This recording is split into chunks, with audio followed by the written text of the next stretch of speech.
Bom, boa tarde a todos. Estamos no evento da AESB em Brasília, que é a Associação das Empresas de Saneamento Básico do Brasil. Estou com a presença com o Neuri Freitas, presidente da AESB, segundo mandato. Presidente também da CAGES.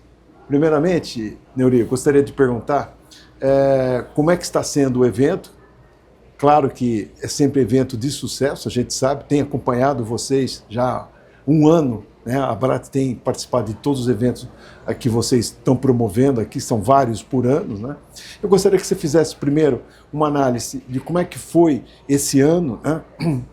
Então, já no final de 2024, dos eventos da AESB em vários estados do Brasil, e depois também fizesse um comentário de como é que está sendo esse evento aqui em Brasília. Tá. Bom, Hélio, é um prazer, né, trocar aqui algumas ideias com você sobre esse setor de saneamento, sobre essas atividades que a gente precisa tratar no dia a dia e que tem uma relevância imensa para a sociedade. Bom, nós estamos com uma rotina mais intensa de eventos, inclusive muitos em diversos estados do país.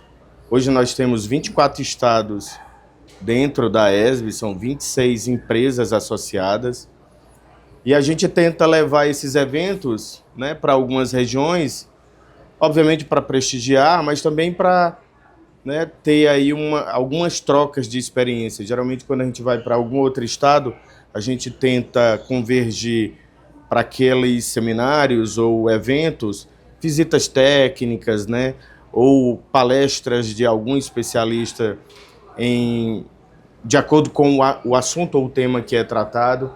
Então isso tem acontecido muito com a Câmara Comercial, né, que é uma Câmara Técnica da AESB, ou seja, a gente tem diversas câmaras técnicas com profissionais das companhias de saneamento trabalhando determinados temas. Então, eu tenho uma Câmara Técnica Comercial, tenho uma Câmara Técnica de Finanças, Contabilidade, tem uma Câmara Técnica de Operação, tem uma Câmara Técnica de Inovação, uma Câmara Técnica de Comunicação, Imprensa, enfim, tem várias, de Meio Ambiente.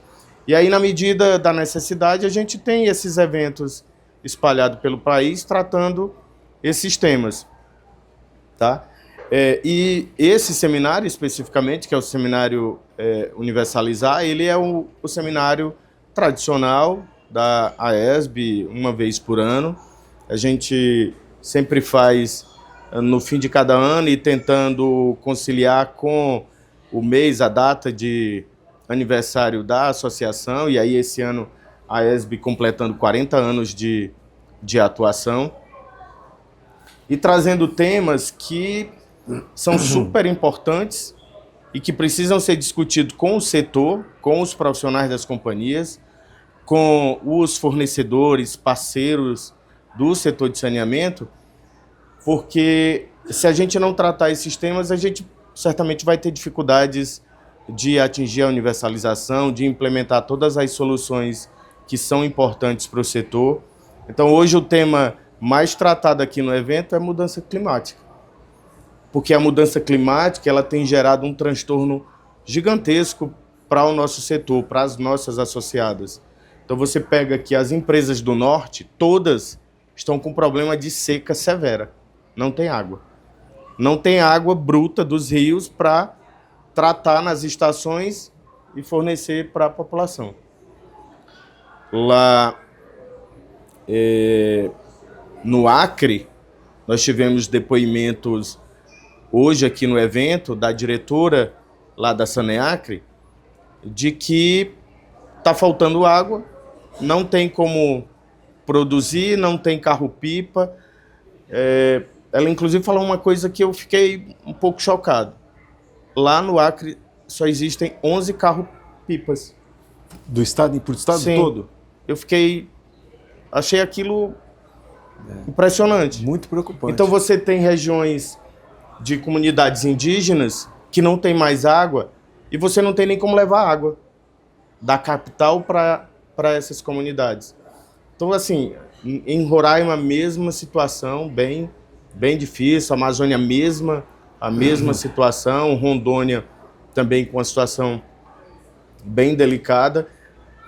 E aí essa mudança climática que tanto se fala, né, aquecimento global, problema com o meio ambiente, mas o problema está agora para a sociedade, para as áreas urbanas, para a população. A mudança climática está acabando com a água.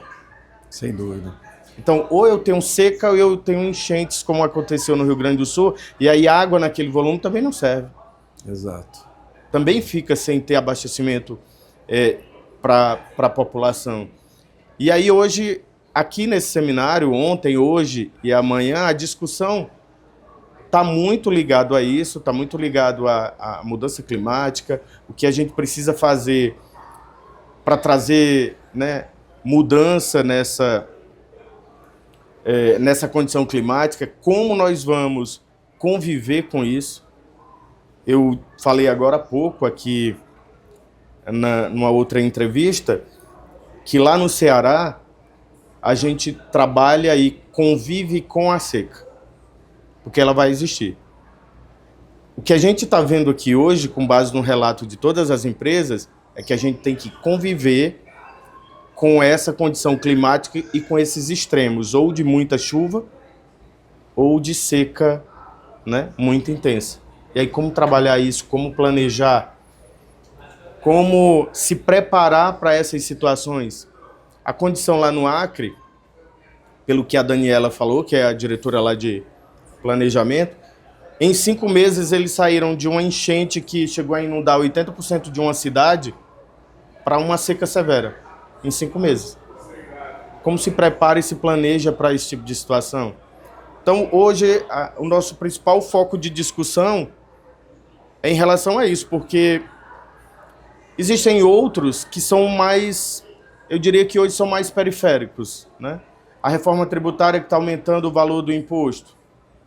Tá, mas eu vou continuar tendo água, a reforma tributária não vai acabar com a água. Pode deixar o saneamento, o preço mais alto, pode diminuir os investimentos, mas eu vou continuar tendo ali um insumo para trabalhar, ou seja, mas a mudança climática ela pode, sem dúvida, né, acabar, ela pode destruir uma companhia, ela pode maltratar bastante com a população. Sem dúvida. Então, como conviver com isso, como trabalhar a inovação, né, como pensar soluções mais verdes, como mostrar para todos que o setor de saneamento vai ser o primeiro a ser afetado se a gente não fizer nada em relação a essa mudança climática, e que o que é mais essencial na vida, que é a água, pode acabar se a gente não repensar tudo isso. Então, eu diria que o ponto focal, o principal desse nosso evento é essa discussão. Exato. E é fazer com que todo mundo comece a trabalhar internamente, pensar, e também levando, obviamente, para os externos ao setor, né, para os governos, enfim, para toda a sociedade de uma forma geral, uma consequência que é ali muito próxima de nós, em virtude de todo esse aquecimento global. Sem dúvida. Eu concordo plenamente com você e realmente fico bastante satisfeito e contente de saber que esse evento aqui, né, organizado pela ESB, muito bem organizado, por sinal, está tratando de um tema extremamente relevante. Neuri, isso aí não está, evidentemente, só acontecendo no Brasil. Isso é um tema a nível mundial. Eu cheguei ontem de Dubai, num evento internacional de métodos não destrutivos, e digo a você que a preocupação é de todos. Eles abordaram também de uma forma muito enfática essa questão das mudanças climáticas e as consequências que isso está causando no planeta, né?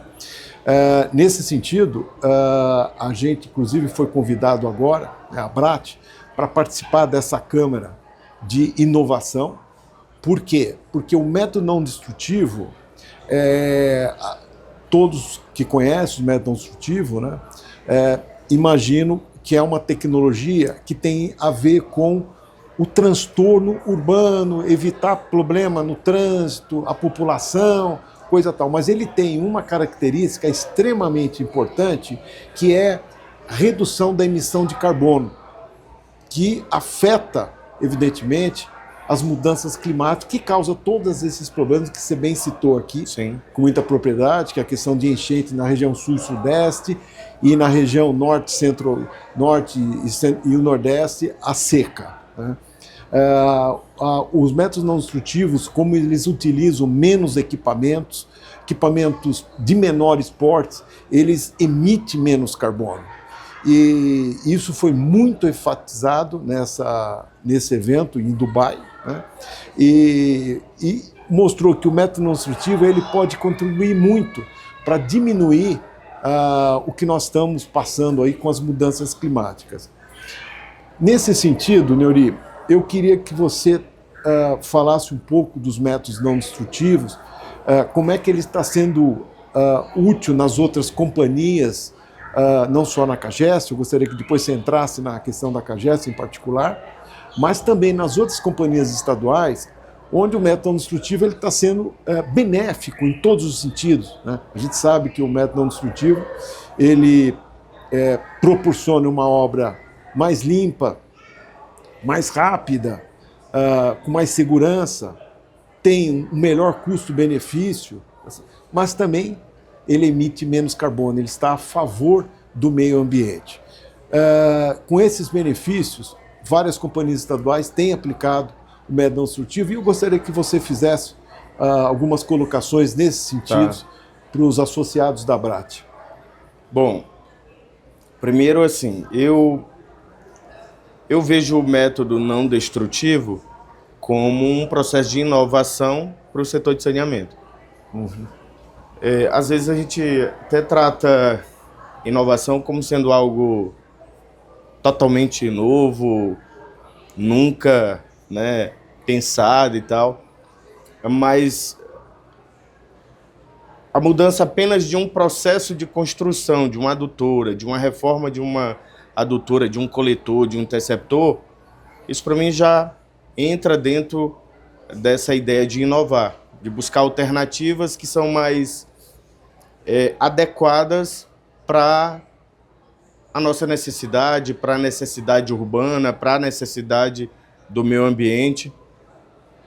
Eu acho que dentro da sua fala aí, poderia só assinar embaixo que já concordaria com tudo que você falou em relação ao método, mas eu vou aqui complementar um pouco mais, como presidente de companhia, com o dia a dia de companhia, com a interação da companhia com a sociedade, com o poder concedente, né? Com câmaras municipais, Assembleia de Deputados, enfim. Hoje para a gente, ainda sem entrar na questão ambiental, hoje para a gente, para qualquer companhia, né, e isso pode ser perguntado a qualquer presidente de companhia que eles vão falar a mesma coisa. A principal crítica para as empresas de saneamento é pavimento. É transtorno, é bloqueio de vias, engarrafamentos do trânsito.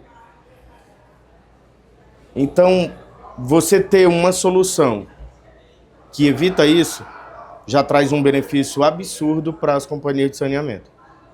Geralmente, quando a gente, até então, fazia uma avaliação financeira de um método ou de outro, você acabava não colocando ali na análise o transtorno que você tem com o vala aberto. Os custos indiretos, os né? intangíveis. Óbvio que é super difícil de calcular, e aí, dependendo da premissa, pode variar, né? Sim. Pode ter aí uma variação muito grande, mas ninguém hoje, nesse nosso mundo corrido, apressado, estressado, ninguém aguenta mais, ninguém suporta. Então, concordo. Rua quebrada, trânsito interrompido, sujeira, barulho, depois recuperação de pavimento, e aí às vezes até de forma inadequada, barulho, ninguém aceita mais. Perfeito. A sociedade não aceita mais. Tem alguns locais, por exemplo, lá no Ceará, em Fortaleza, que a gente só pode trabalhar à noite.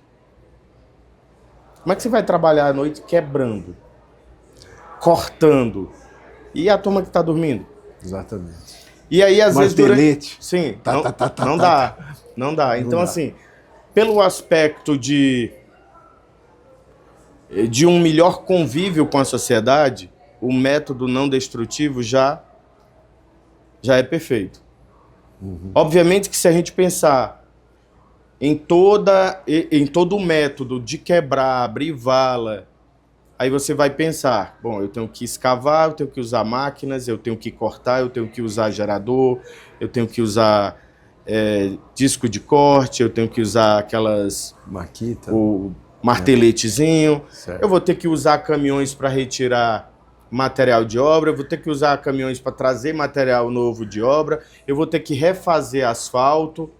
Obviamente, tudo isso vai estar gerando muito mais CO2 Poluição. e equivalente, poluição. Exato. E você está ali numa área mais restrita, fazendo um furo e construindo, né, uma tubulação, seja para água ou para esgoto, certamente isso vai trazer um benefício ambiental maior.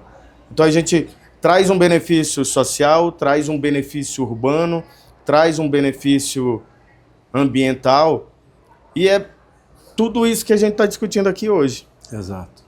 Repensar como a gente tem construído o setor de saneamento, como a gente tem executado as ações do setor de saneamento. E a gente tem um passivo grande. Toda companhia de saneamento tem aí 40, 50 anos, tem um histórico. Exato. Então vamos recuperar a tubulação. Vamos recuperar pelo método não destrutivo. Por que eu preciso quebrar todavia? Você atrapalha o comércio. Você atrapalha a entrada e saída das pessoas de suas residências. Tem um transtorno absurdo. Então, eu acho que a tendência, inclusive, principalmente nas grandes cidades, principalmente naquelas vias com um fluxo maior de pessoas e veículos, que a gente não tenha mais execução de serviços de construção por método convencionais, né? Convencionais. Exato. Obviamente, para uma manutenção, em algumas situações, se faz necessário. Perfeito. Apesar de termos já aí muita tecnologia e muitas soluções para, inclusive, recuperar tubulações por método não destrutivo. Sem dúvida. Né? Sem dúvida. Eu já vi várias. Já vi várias. Conheci algumas agora recentemente em Portugal, que a gente não precisa quebrar. Você consegue recuperar o tubo de dentro para fora. Sim, né? Exato. Enfim, eu acho que essa é a tendência. Obviamente que nessa parceria aqui nós temos a ESB, a ABRAT, a gente já tem esse tipo de solução já em várias associadas da ESB. Então a gente tem na CAGES, a gente tem na CAGEPA, a gente tem na Sabesp, a gente tem na CESAM, enfim. Eu creio que isso é uma tendência para todas as companhias, porque existe até uma brincadeira no nosso mundo que quando o município faz o asfalto, já sai um meme brincando com as companhias de saneamento. Que no dia seguinte a companhia de saneamento vai lá quebrar o asfalto. Virou meio que já cultural. Obviamente que isso não é proposital e ninguém quer fazer isso. Mas acontece alguma coisa. E qual é o método que se usa normalmente?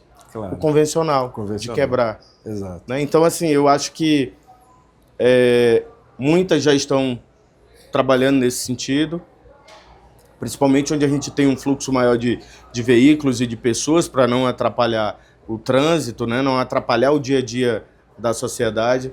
Eu acho que isso é uma tendência.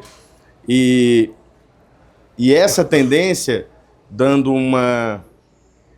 te dando aí um pouco mais de informação, considerando o que nós temos lá na CAGES, nós estamos recuperando por método não destrutivo o Interceptor Leste, na beira-mar de Fortaleza. Exato. Então vamos lá. Eu até queria fazer uma parte, Nilson, se você me permite. Sim. Tá? Primeiro, parabenizar a CAGES por inovar. Vocês quebraram vários paradigmas, introduzindo tecnologias pela primeira vez aqui no Brasil. Isso realmente é muito bom, porque você quebrando o paradigma e introduzindo a tecnologia, tá? Tecnologias consagradas no mundo, né? E com empresas sérias que têm experiência suficiente para executar aquele tipo de obra, vocês conseguiram permitir que outras companhias estaduais seguissem o modelo da CAGES. Isso é muito importante, muito importante. Vocês tiveram a coragem de inovar. Então, primeiro, eu queria parabenizar vocês, a CAGES em seu nome, tá certo? Por essa atitude que é extremamente louvável na engenharia nacional. Segundo lugar, em março agora, a Abrat fez 25 anos de aniversário de existência, onde a gente, no final do jantar, que foi em São Paulo, você não pôde vir, e teve um problema familiar, mas foi bem representado pelo diretor José Carlos. E uma das obras que foi homenageada nesse jantar foi exatamente essa obra que você estava começando a falar, que é o Interceptor Leste. E eu gostaria que você explicasse, porque realmente é uma obra onde associados da Abrat estão executando, tá certo? E a gente tem informações das melhores possíveis, e que eu acho que essa é uma obra a nível de referência mundial. Só uma informação aqui, nós hoje, o pessoal do nosso escritório lá em Fortaleza está recebendo o pessoal da Colômbia, e não foi o primeiro pessoal de fora que está visitando essa obra. Quer dizer, ela virou um cartão postal, não só de Fortaleza, não só do Brasil, mas a nível mundial.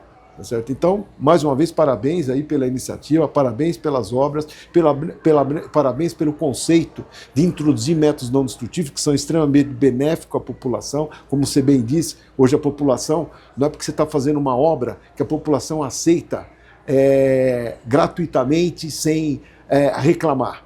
Porque está recebendo uma obra. Ela quer isso tudo que você falou, ela quer menos transtornos. Não quer barulho, não quer sujeira, não quer incômodo na sua garagem, incômodo para entrar e sair da sua garagem com o carro e tudo isso. Então, mas eu gostaria, Neuri, que você, porque essa é uma obra de referência. Sim. Tá certo? Eu realmente fico até emocionado quando você fala dessa obra, porque eu vi tantos relatos dela que realmente é algo assim que nos deixa muito orgulhosos. Tanto a Abrat, como a gente sabe que tem associados que estão executando lá, como para vocês também, né? Então eu gostaria que você falasse dessa obra aí para nós. Bom, eu inclusive tenho uma visita nessa obra, dia 18 ou 19, num determinado momento em que vai ter a colocação da manta, né, a recuperação. Inclusive eu disse que quero entrar no tubo. Entre e peça para tirar foto. Isso, é isso que eu quero fazer. Exato. Porque é uma obra diferente de todas, no sentido positivo, e é uma obra que você não vê sujeira, é uma obra que você não vê barulho, é uma obra que não está atrapalhando nada na beira-mar, é uma obra que não está quebrando nada na beira-mar, ou seja, a beira-mar foi toda reformada. Não caberia agora chegar lá na beira-mar e sair quebrando a beira-mar para trocar a tubulação. A prefeitura seria a primeira a não aceitaria. Autorização. Não aceitaria. Óbvio que não aceitaria. Então, a gente precisava buscar uma alternativa que fosse adequada para aquela realidade, né? Obviamente que um método de vala a céu aberto ainda vai existir, e tem locais que... Sim. Se a gente for olhar... Uma boa alternativa. Né, uma boa alternativa, mais vantajoso. Obviamente que a gente tem que saber trabalhar cada situação. E essa da beira-mar é o exemplo clássico de que a gente não podia fazer outra coisa que não um método não destrutivo. E aí é uma obra que parece que não tem obra.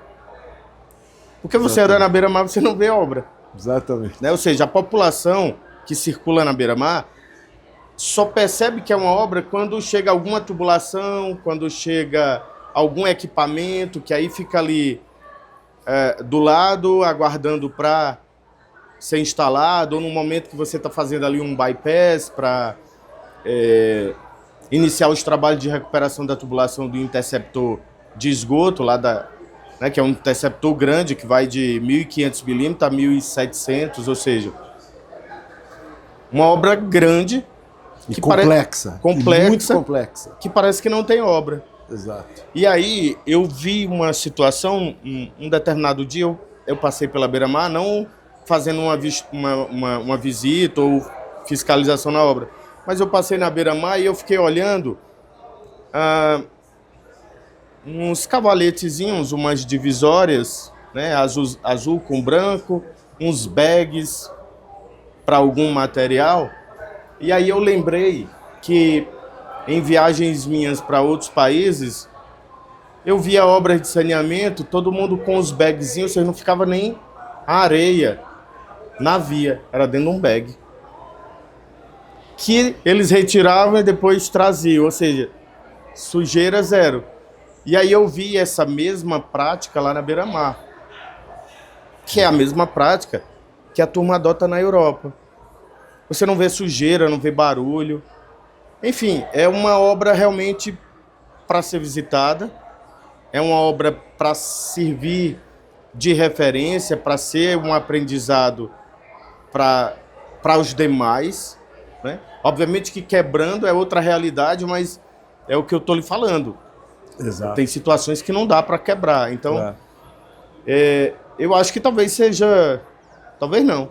É a nossa melhor obra no sentido de que eu não estou atrapalhando a vida das pessoas, eu não estou atrapalhando o trânsito de Fortaleza, eu não estou prejudicando o turismo da beira-mar, eu não estou causando nenhum transtorno para o município, né? Eu não estou quebrando nada, está tudo muito limpo. Uhum. Enfim, eu acho que é a mais bela obra que a gente tem na KGS hoje. De vocês e do Brasil, porque realmente é uma obra que vai virar um cartão postal do MND, como eu disse, não só no Brasil, mas para o mundo inteiro. Uhum.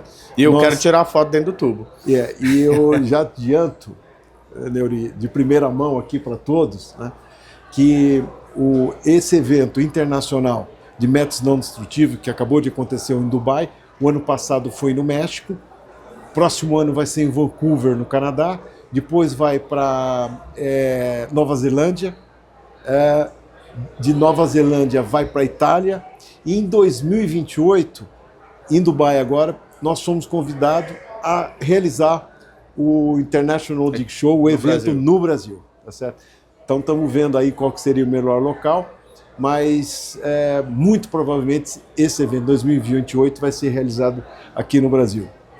E eu gostaria também de acrescentar que dentro desse conceito de quebra de paradigma, de inovação, vocês também tiveram um contrato utilizando maciçamente o método não destrutivo para melhorar a qualidade da água, né, no interior, no estado do estado de Ceará, utilizando o método não destrutivo, sendo muito também bem elogiado e causando o mínimo de transtornos nas cidades no estado de São Paulo. Então, mais uma vez, parabéns, Neuri, pela essa visão, porque o funcionário público, a autoridade pública, ela tem que ter, primeiro, uma visão de futuro, e, em segundo lugar, a coragem de quebrar o paradigma. E isso vocês realmente deram um show. Eu tenho 35 anos atuando na engenharia com métodos não destrutivos. Quando eu voltei da Alemanha em 1888, eu abri a empresa e de lá para cá, 89, que a empresa foi criada, são 35 anos, eu só foquei em métodos não destrutivos. Para finalizar, Neuri, eu queria que você falasse um pouquinho dos associados da ESB, né? em particular as empresas, as companhias estaduais, porque do ano passado para esse ano foi um pouquinho uma montanha-russa, né? Então teve alguns associados que saíram, né?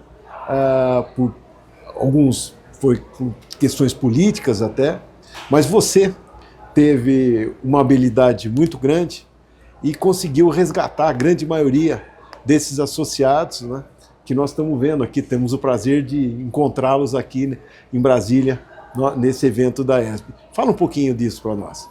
Bom, nós tivemos algumas situações que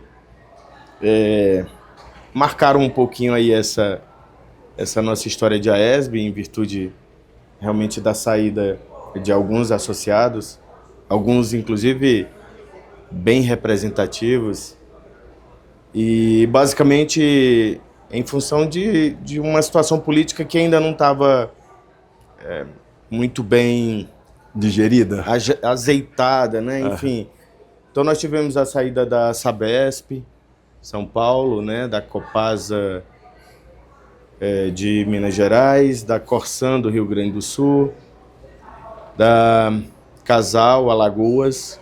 Isso aconteceu no momento dos decretos de regulamentação do novo marco legal, uns decretos que foram editados pelo presidente Lula. E a ESB trabalhou efetivamente muito forte para buscar uma melhor redação, um melhor entendimento lá nesses decretos.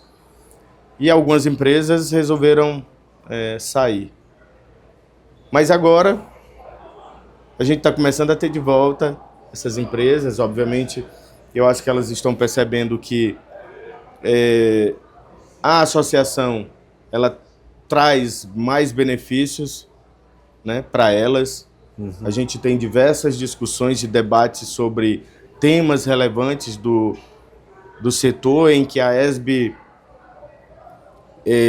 entra com um protagonismo e tem conseguido, né, trazer benefícios para as associadas, seja no judiciário, seja no Congresso Nacional, seja em discussões com o próprio governo federal.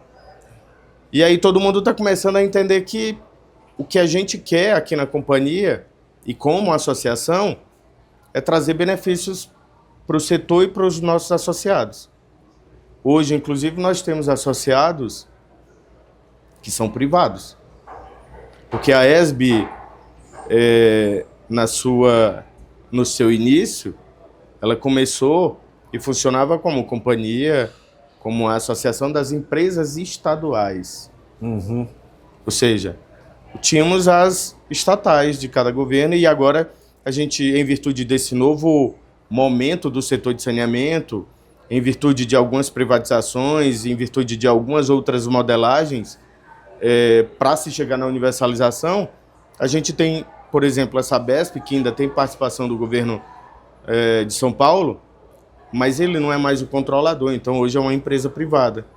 E é uma empresa privada e a gestão da empresa entendeu que é muito mais benéfico estar junto da ESB pela troca de experiências, né, pela própria força da instituição, por estar em diversos estados brasileiros com suas associadas, por atender a grande parte, a maior parte da população brasileira com água e esgoto com suas associadas, pelas vitórias que nós tivemos aí em debates judiciários, né, no Poder Judiciário. E aí, obviamente, a gente também tem uma equipe boa, que tem um bom relacionamento dentro das instituições, mesmo essas que saíram. Acho que as conversas foram ficando mais próximas. Obviamente, o tempo vai curando algumas feridas ou algumas situações de desagrado para um ou para outro. E hoje nós temos de volta a Corsan, do Rio Grande do Sul, que também foi privatizada. Nós temos a Sabesp, que também foi privatizada. E temos a Casal, que é de Alagoas. Não temos ainda a Copasa. Só falta a Copasa? Só falta a Copasa. Eu acho que a gente vai ter que conversar um pouquinho mais lá com a Copasa, né? Eles entenderam que o que a gente quer é uma convergência para chegar na universalização, é isso que a gente busca. A gente não está nessa discussão de público, privado. Claro.